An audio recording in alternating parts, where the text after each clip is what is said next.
Hey friends and subscribers, if you are following the Republican candidacy debates and you are planning on voting for a candidate or for the next president of the United States in 2012, then I strongly urge you to watch this video and then click on the link in the description and read the article.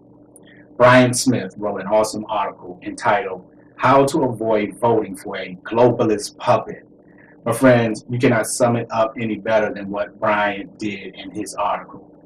Here's an overview of the article. Please read it when you get a chance and share it with friends. Brian writes about halfway down the article, how can the people of this country avoid making the mistakes of voting for such disingenuous candidates when they seem so adept at telling us what we want to hear until they are comfortably in office? The key is to stop listening to what they say and start looking closely at what they do.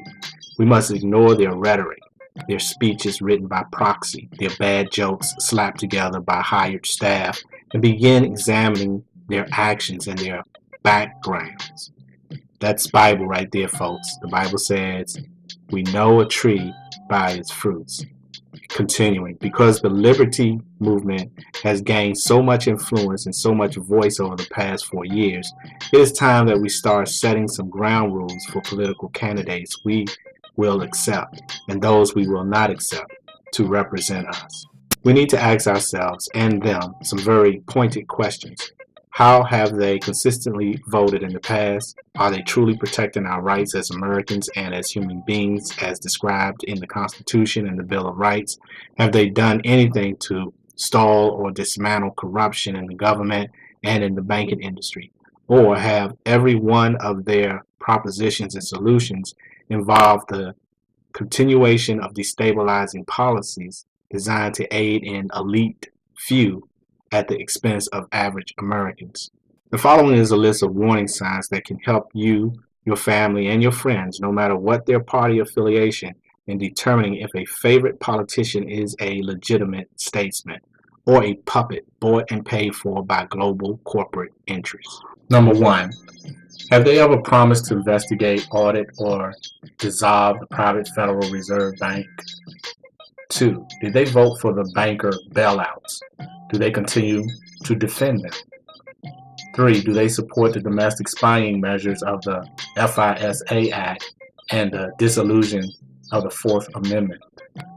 4. Do they support the NDAA, SOPA, PIPA, the AUMF, the Expiration Act, etc.? 5. Do they have overt ties to the military-industrial complex? 6. Does it feel like they are just telling you what you want to hear? And number 7. Where are they getting their money from?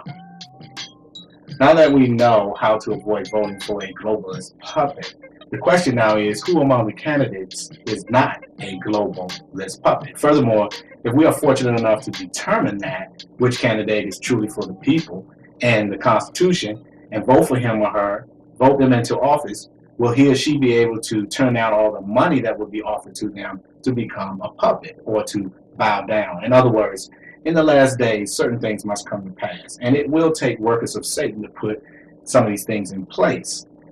This article for believing Christians may be more about getting a better understanding of what's really going on than it is about hope of actually effectuating a change by choosing a stellar candidate in this day and age.